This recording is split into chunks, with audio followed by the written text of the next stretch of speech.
हरियाणा के करनाल में स्थित केंद्रीय मृदा लवणता अनुसंधान संस्थान मिट्टी की लवणता और क्षारीयता को कम करने का काम करता है। श्रेष्ठ संस्थान की पिछली कड़ी में हमने संस्थान के सफर की शुरुआत की थी। जाना था देश की मिट्टी को, CSSRI में हो रहे अनुसंधान कार्यों को, विभिन्न तकनीकों और विधियों को, मिट्टी सुधार और जल सुधार के साथ ही संरक्षित खेती के लाभ का ज्ञान भी लिया था। अब बारी है अपने सफर को आगे बढ़ाने की। संस्थान में हो रहे सभी शोध कार्यों की जानकारी आप तक पहुंचाने की। तो चलिए अपने सफर को आगे बढ़ाते हैं।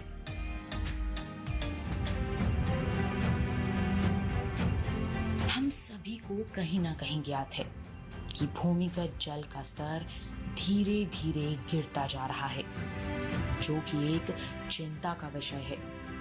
ऐसे में कोशिशें भूजल पुनर्भरण की दिशा में होनी चाहिए, जिसके लिए यदि किसानों के खेतों में प्रयास किए जाएं, छोटी पुनर्भरण संरचनाएं बनाई जाएं, तो ज्यादा सफलता मिलती है। हमें पता चला कि CSSRI के वैज्ञानिकों ने इसके लिए रिचार्ज शाफ्ट और रिचार्ज कैविटी संरचना को तैयार किया है। रिचार्ज शाफ्ट संरचना आसानी से खेत में बनाई जा सकती है, लेकिन इस संरचना के रखरखाव के लिए प्रशिक्षण लेना बेहद जरूरी है, ताकि प्रभावी रूप से ये कार्य कर सके और भूजल स्तर को बढ़ाने में सफलता मिल सके। वहीं रिचार्ज कैविटी के बारे में बताया गया कि ये एक ट्यूबवेल जैसी संरचना है, जिसका उपयोग वर्षा जल और नहरी जल को एकत्रित कर भूजल रिचार्ज करने के लिए किया जाता है। ये संरचना असमय भारी वर्षा होने की दशा में फसलों को पानी से होने वाले नुकसान से भी बचाती है और खराब भूजल की गुणवत्ता में सुधार करने में भी सहायता करती है। रिचार्ज कैविटी से कभी कभी पानी निकाला भी जा सकता है। इससे कैविटी की सफाई भी हो जाती है। वैज्ञानिकों ने ऐसी ही कई खूबियों से हमें रूबरू करवाया। आइए आपसे भी वो साझा करते हैं। रिचार्ज स्ट्रक्चर जो किसानों के खेत पर लगाए जाते हैं, उसकी डिजाइन डेवलप करके और उसका डेमोन्स्ट्रेशन हमने 60-70 जगह पे हरियाणा, पंजाब, उत्तर प्रदेश में किया है। और इससे किसानों के खेत पर उनकी फसल जो बारिश के दिनों में बहुत तेज बारिश की अवस्था में खत्म हो जाती है, उसको बचाने में और भूजल पुनर्भरण वृद्धि में सहायक है। इस पर मुख्यतः काम किया गया है। अब जैसे स्थितियां बदल रही हैं, लवणग्रस्त मृदाओं की स्थिति और ज़्यादा खराब हो रही है। कई स्थितियों में जलवायु परिवर्तन इसका एक मुख्य कारण है।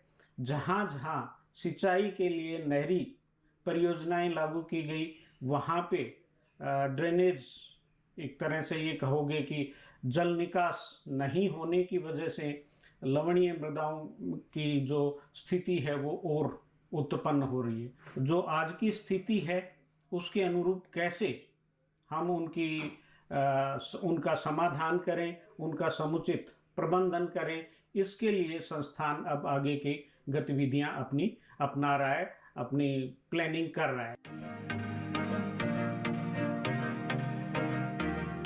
केंद्रीय मृदा लवणता अनुसंधान संस्थान नाम से ही जाहिर होता है, यहाँ पर मिट्टी की लवणता पर पूर्ण अनुसंधान किए जाते हैं।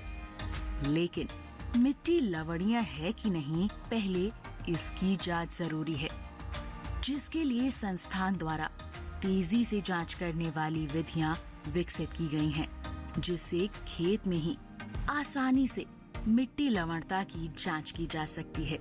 इनके बारे में वैज्ञानिक महोदय ने हमें विस्तार से बताया।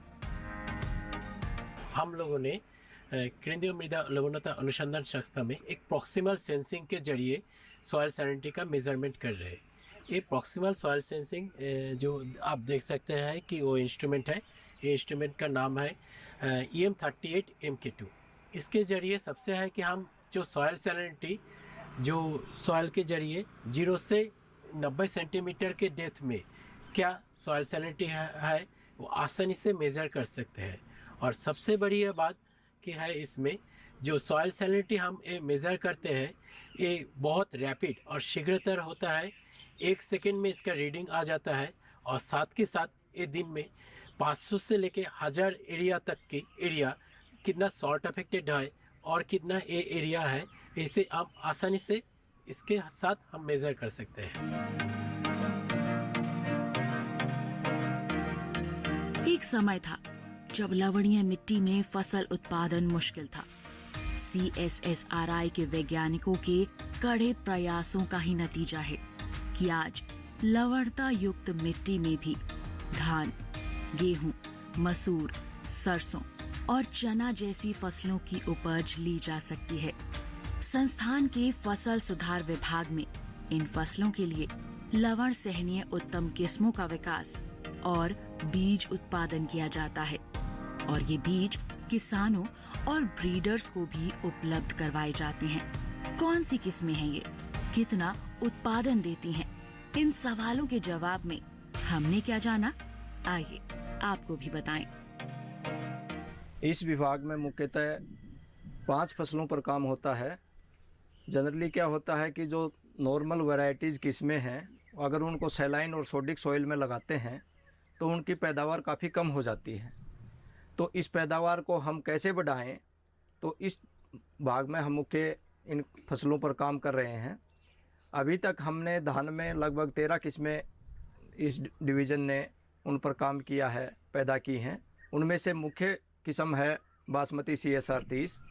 यह संसार की पहली साल्ट टॉलरेंट वैरायटी है बासमती में और इस 2012 में रिलीज़ होने के बाद इस वैरायटी ने लगभग 27,000 करोड़ रुपए का फॉरेन करेंसी है जो बिजनेस किया है।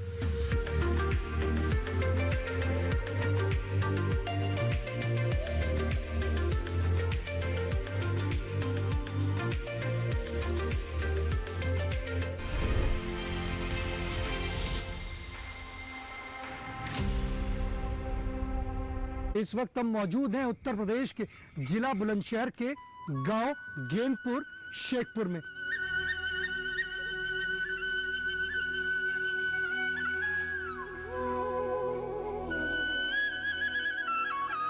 जी आप बताएं, फसल का बीमा कराया आपने? बीमा पहले जो होते थे डायरेक्ट जब हम कृषि में लोन लेने के लिए जाते थे तो वो किस्त काट लेते थे KCC में जब आप करते हैं। अब इच्छा के अनुसार है। आप किसानों को किस तरीके से योजनाओं के बारे में जानकारी देते हैं? जैसे चौपाल हो रही है ऐसे, या जैसे हमारी 2 महीने में 3 महीने में मीटिंग वगैरह होती हैं तो उस समय जो अपने अपना सवाल रखते हैं बताया जाता है कि भैया ऐसे जाइए या जा करके वहाँ इस योजना का लाभ उठा सकते हैं।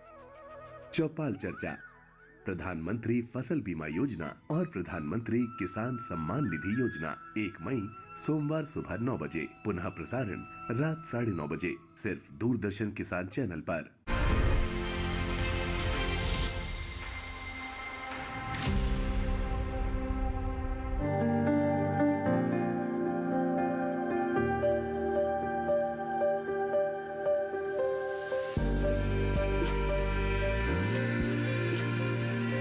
कुछ नया जानते और सीखते हुए हम आगे बढ़े और फिर हमें बताया गया संस्थान में संचालित अखिल भारतीय समन्वित अनुसंधान परियोजना लवणग्रस्त मृदाओं का प्रबंधन एवं खारे जल का कृषि में उपयोग के बारे में, जो यहाँ वर्ष 1972 से चल रही है।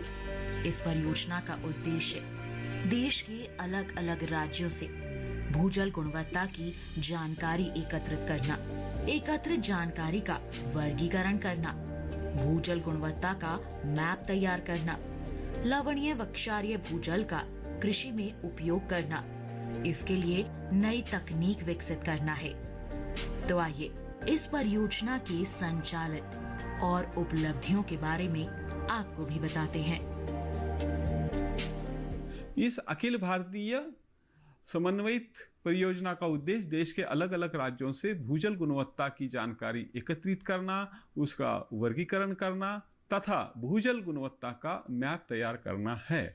ये परियोजना देश के अलग अलग राज्यों से लवणीय व क्षारीय भूजल का कृषि में किस तरह से योग्य उपयोग किया जा सकता है, इस पर अनुसंधान करती है। वो अच्छी तकनीक भी विकसित करती है।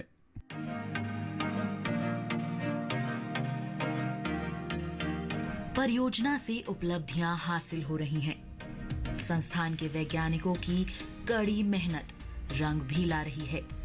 दशकों के प्रयोगों के बाद अनुसंधान संस्थान ने नमक प्रभावित मिट्टी के सुधार और प्रबंधन के लिए कई तकनीकों का विकास किया है, जैसे कि क्षारीय मिट्टी के सुधार के लिए मजबूत जिप्सम तकनीक, नमक सहिष्णु फसल किस्मों का विकास, खराब गुणवत्ता वाले पानी के उपयोग के लिए दिशा निर्देश और वानिकी प्रजातियों का उपयोग करके लवणीय भूमि का पुनर्वास।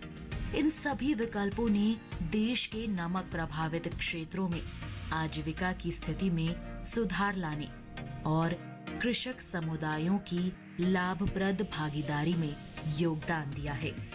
इस संदर्भ में जागरूकता के लिए हमने बात की वैज्ञानिक महोदय से। हमारे जो विभाग है उसका ये काम है इनका मूल्यांकन करना, जो आर्थिक और सामाजिक विकास में इनका क्या उनका कंट्रीब्यूशन होता है उसके ऊपर मूल्यांकन करना होता है। तो हम लोग इसमें जैसे अलग अलग प्रजातियां जो बनाई गई है, जो मिट्टी का और फसल का जो अलग अलग जो तकनीकी बताई जाती है, तो हम लोग उसको किसान भाई के पास लेके जाते हैं और किसान भाई के क्या उसमें उनके क्या क्या उसमें वो लोग लेते हैं और क्या उसमें सुविधा असुविधा होते हैं, उसको फिर हम लोग फीडबैक जो है वैज्ञानिकों को देते हैं और फिर उसमें हम दोबारा उस तकनीक के ऊपर काम करते हैं। संस्थान के शोधकर्ताओं द्वारा हर संभव प्रयास किया जा रहा है किसानों का सहयोग करने का। वैज्ञानिकों द्वारा लवणीय क्षेत्र में किसानों को सिफारिश दी जाती है पॉली हाउस में सब्जियों का उत्पादन लेने की, जिसे किसानों ने अपनाया भी है और इससे लाभान्वित भी हुए हैं। जरूरी नहीं बड़े पॉली हाउस लगाए जाएं, छोटे और मध्यम आकार के कम लागत वाले पॉली हाउस भी लवणग्रस्त क्षेत्रों में अच्छी आमदनी दिलवाने में सक्षम होते हैं। आइए पॉली हाउस आकार और प्रबंधन पर मिली जानकारी आपसे साझा करें। इस पॉली हाउस का हमारा उद्देश्य ये था कि एक किसान के पास जिसके पास जमीन भी खराब है, या तो लवणीय है कि क्षारीय है, और पानी भी खराब है जो कि या तो लवणीय है या क्षारीय है, तो ऐसी परिस्थितियों में, ऐसे लवणग्रस्त क्षेत्रों की परिस्थितियों में क्या किसान एक पॉली हाउस लगाकर कोई उत्पादन सब्जियों का ले सकता है या नहीं ले सकता है। तो इस प्रयोग से हमने ये पाया कि ये प्रयोग हमने 2015 में शुरू किया था, और पहले शुरुआत में हमने इसमें हरी मिर्च भी लगाई थी, शिमला मिर्च भी लगाई थी और टमाटर भी लगाए थे। पॉली हाउस के अंदर जो हमने बेड को मल्चिंग से ढका हुआ है, इसका पर्पज ये था कि एक तो इससे पानी की रिक्वायरमेंट, पानी की जो ज़रूरत है फसल को वो कम होती है। दूसरा जो इसकी टमाटर की जो इसका फल है उसकी जो क्वालिटी, गुणवत्ता वो ख़राब नहीं होती है।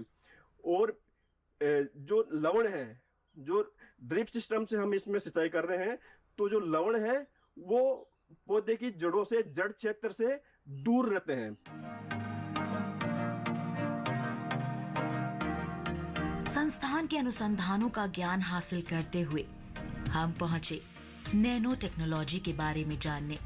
कृषि क्षेत्र में फसल की पैदावार बढ़ाने, उपयोग दक्षता में सुधार करने की दृष्टि से अब नैनो उर्वरकों का उपयोग तेजी से बढ़ रहा है।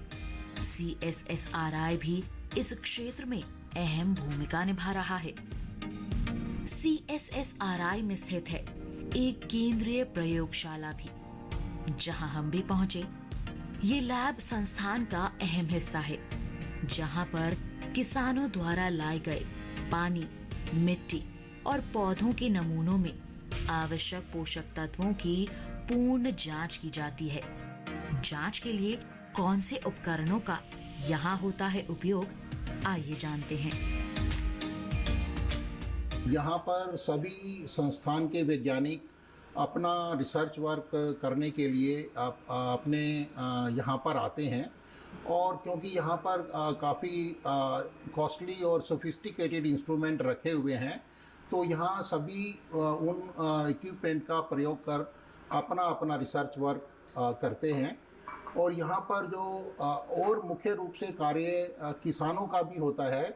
यहाँ किसान भाई अपने पानी और मिट्टी का सैंपल लेकर हमारे बगल में लैब के बगल में दूसरी एक विंडो है, वहाँ पर वो अपना सैंपल जमा करवाते हैं, और वहाँ से जो सैंपल उनका जो जमा होकर उसमें प्रोसेसिंग करते हुए हम उनके लिए मुख्य रूप से जो उनके जो फर्टिलिटी पैरामीटर हैं, जिसमें कि हम EC, pH, उनका नाइट्रोजन, फास्फोरस, सल्फर, पोटाश और जिंक, आयरन, मैग्नीज, कॉपर और उनका ऑर्गेनिक कार्बन भी हम यहाँ पर उनके लिए जांच कर उनको हम रिपोर्ट देते हैं, जिसके आधार पर वो अपना जो पैदावार है उसे अच्छा रख सकते हैं।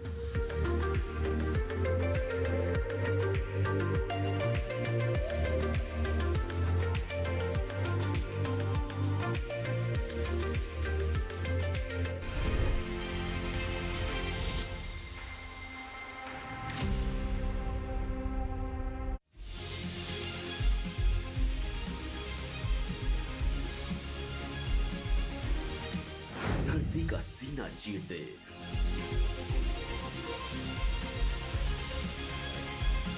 दूध की नदियां बहा दे, अन्न उगा दे, बिना थके, बिना रुके। सर्दी, गर्मी, बरसात की परवाह किए बिना जो अडिग है, अटल है, वो किसान है। कामयाबी के आसमान पर पहुंचे धरती पुत्रों की दास्तान। सफल किसान, सोमवार से शुक्रवार रात 10 बजे सिर्फ दूरदर्शन किसान चैनल पर।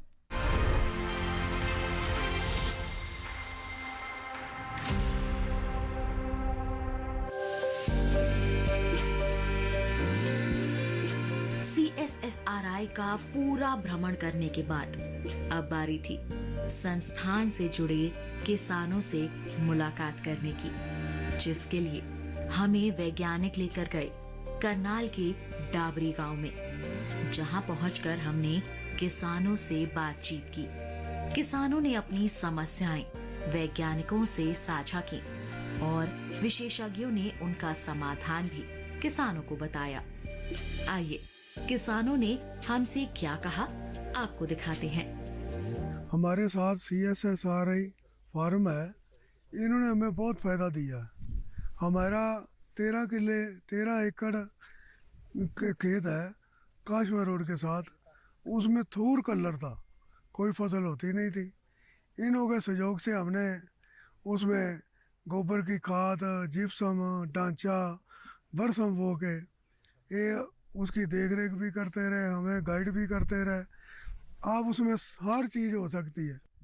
जो साढ़े साथ ही CSSRI है, ਇਹਦੇ ਸੰਯੋਗ ਨਾਲ ਅਸੀਂ ਜਿਹੜੇ ਕਲਰ ਵਾਲੇ ਬਿਲਕੁਲ ਥੂਰ ਕਲਰ ਸੀ, ਉਹਦੇ ਵਿੱਚ ਇਹਨਾਂ ਜਿਪਸਮ ਤੇ ਢਾਂਚੇ ਦਾ ਇਹਨਾਂ ਆਖਿਆ, ਉਹਦੇ ਵਿੱਚ ਜਿਪਸਮ, ਢਾਂਚਾ ਤੇ ਬਰਸਮ ਬੋ ਕੇ ਅਸੀਂ ਆਪਣੇ ਖੇਤ ਜੋ ਤਿਆਰ ਕਰ ਰਹੇ ਹਾਂ, ਉਹ ਬਹੁਤ ਸਾਨੂੰ ਫਾਇਦਾ ਹੋਇਆ। ਬਿਲਕੁਲ ਨਹੀਂ ਤੇ ਇੱਥੇ ਫਸਲ ਨਹੀਂ ਸੀ ਹੁੰਦਾ।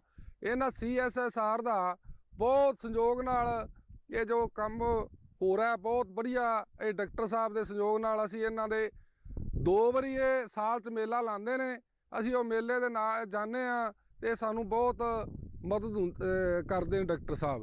संस्थान की तरफ से हम समय समय पर अपनी मिट्टी और पानी के नमूनों की जांच कराने के साथ साथ हम वहाँ पर जो लवणीय और क्षारीय भूमि है उनके लिए जो उन्नत वैरायटियाँ संस्थान की तरफ से रिलीज़ की गई हैं, जैसे गेहूं की उन्नत किस्में KRL 210, KRL 213, KRL 283 का भी हम बीज उत्पादन कर रहे हैं।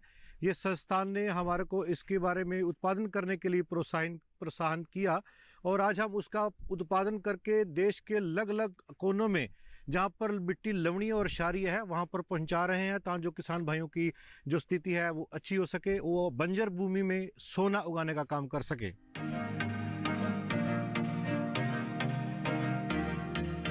CSSRI लवणीय और क्षारीय मृदा और जल सुधार के क्षेत्र में अमूल्य योगदान दे रहा है। हर पहलू पर नजर रख समस्याओं का समाधान तलाशने में जुटा है, जिसमें सफलता हासिल भी हो रही है।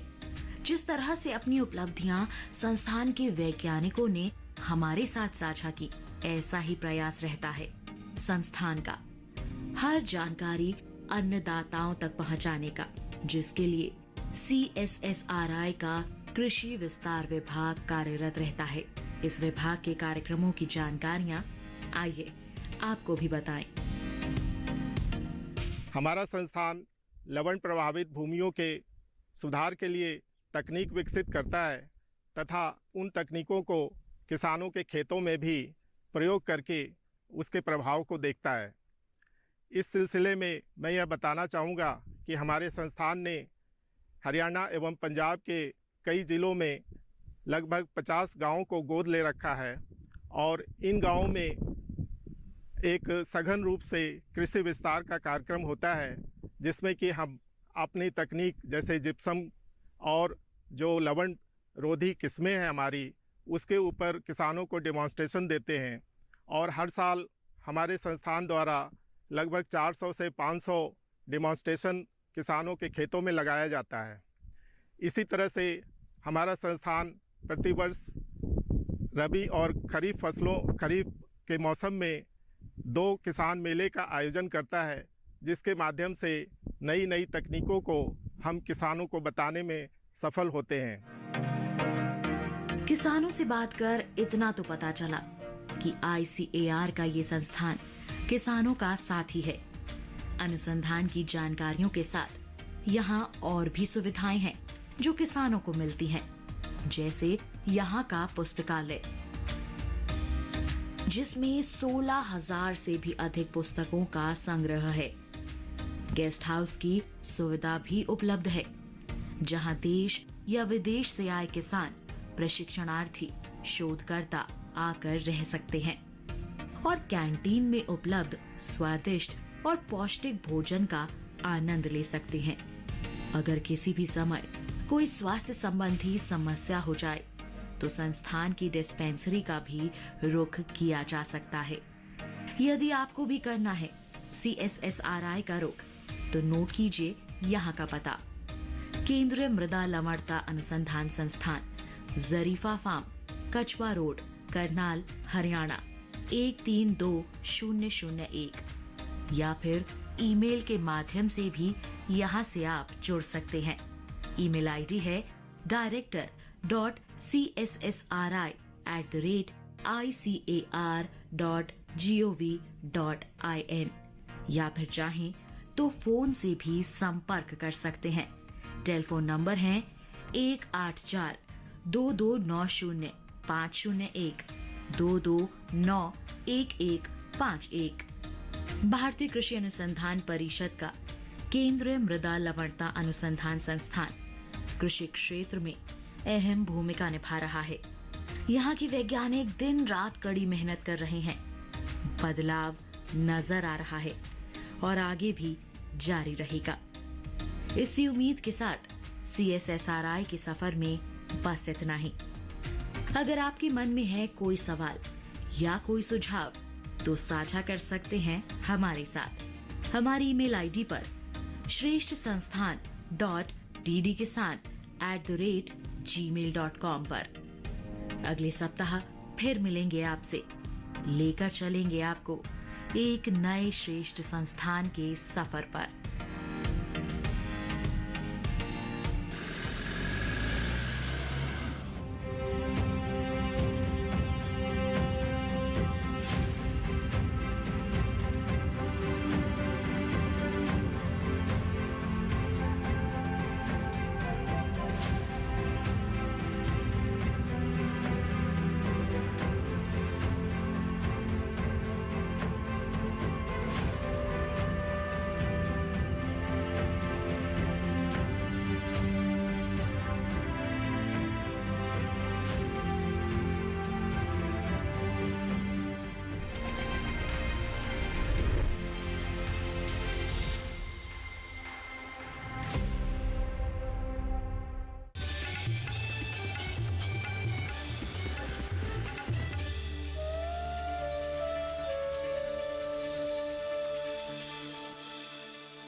इस वक्त हम मौजूद हैं